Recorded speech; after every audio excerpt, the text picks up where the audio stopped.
देखिए, आज की इस वीडियो में हम सब बात करेंगे कि सरकार ने 1 अक्टूबर को ड्रीम इलेवन और बाकी के जो फैंटेसी एप्स हैं उनको लेकर किस टाइप का फैसला सुनाया था, क्योंकि इसको लेकर सोशल मीडिया पर काफी ज्यादा जो है गलत चीजें फैलाई जा रही हैं। और आज की वीडियो का दूसरा पॉइंट ये होने वाला है कि सरकार 7 अक्टूबर को ये जो ड्रीम इलेवन और बाकी के जो फैंटेसी एप्स हैं उनके बारे में किस टाइप का फैसला सुनाने वाली है। और तीसरा मुद्दा यह है कि हर्ष जैन ने क्यों आखिरकार ड्रीम इलेवन को इंडिया से बाहर जाने की बात कह दी है। जी हाँ दोस्तों, अभी रिसेंटली हर्ष जैन ने ये बोला है कि इंडिया छोड़कर ड्रीम इलेवन को बाहर जाना पड़ सकता है।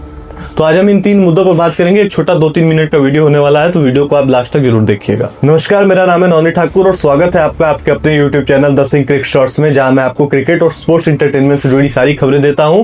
तो अभी तक अगर आपने चैनल को सब्सक्राइब नहीं किया है तो सब्सक्राइब कर दो यार, नया चैनल बनाया है, आपका समर्थन मिलेगा तो काफी अच्छा लगेगा। तो सबसे पहले हम आज ये बात कर लेते हैं कि सरकार ने 1 अक्टूबर को आखिरकार बोला क्या था। देखिए, सरकार ने 1 अक्टूबर को कई नई गाइडलाइंस लागू की थी, जिसमें सभी फैंटेसी प्लेटफॉर्म्स को सेल्फ रेगुलेटरी बॉडी यानी कि SRB में रजिस्टर करना अनिवार्य है। ये इसका पहला पॉइंट है। दूसरा पॉइंट यह था कि यूजर्स को ऐप इस्तेमाल करते समय तथ्यपूर्ण रिस्क डिस्क्लोजर देना अनिवार्य है।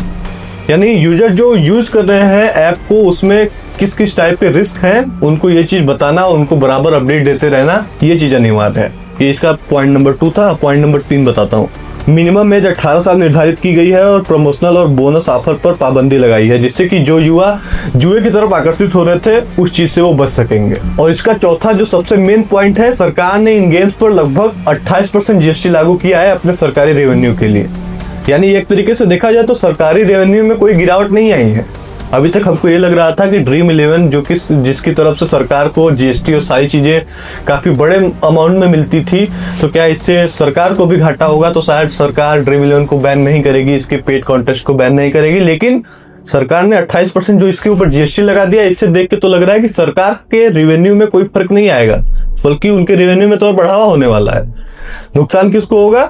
कंपनियों। देखिए, बस इतने ही मुद्दों पर 1 अक्टूबर को सरकार ने अपना फैसला सुनाया था।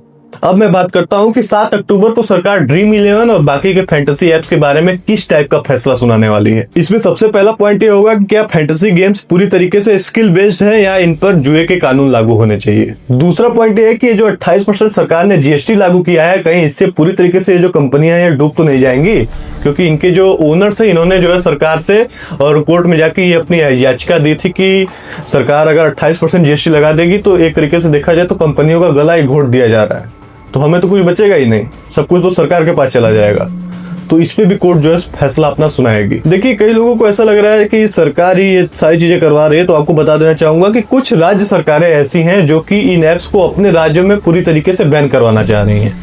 अगर केंद्र सरकार को देखा जाए तो केंद्र सरकार इन ऐप्स को रेगुलेट कराना चाह रही है। इनके जो भी नियम है, जो नियम कानून है, उनमें थोड़े बहुत चेंजेस कराना चाह रही है। जैसे कि ये जो पेड कॉन्टेस्ट का जो मामला चल रहा है, इन सारी चीजों में थोड़े बहुत चेंजेस करवाना चाह रही है। तो बेसिकली अगर देखा जाए तो इन्हीं मुद्दों पर 7 अक्टूबर को चर्चा होने वाली है कोर्ट में, और यही मुद्दे जो है आप डिसाइड करेंगे इन फैंटेसी एप्स का भविष्य। ठीक। और जो तीसरा सबसे मेन पॉइंट था कि क्यों हर्ष जैन ने ऐसा बोला है कि ड्रीम इलेवन को इंडिया छोड़कर बाहर जाना पड़ सकता है। तो देखिए, ये एकदम नॉर्मल सा लॉजिक है। ड्रीम इलेवन पे जैसे कि बाकी फैंटेसी एप्स पर 28% GST लगाया जा रहा है, बाकी के फैंटेसी एप्स पर, वैसे ड्रीम इलेवन पर भी 28% GST लगेगा।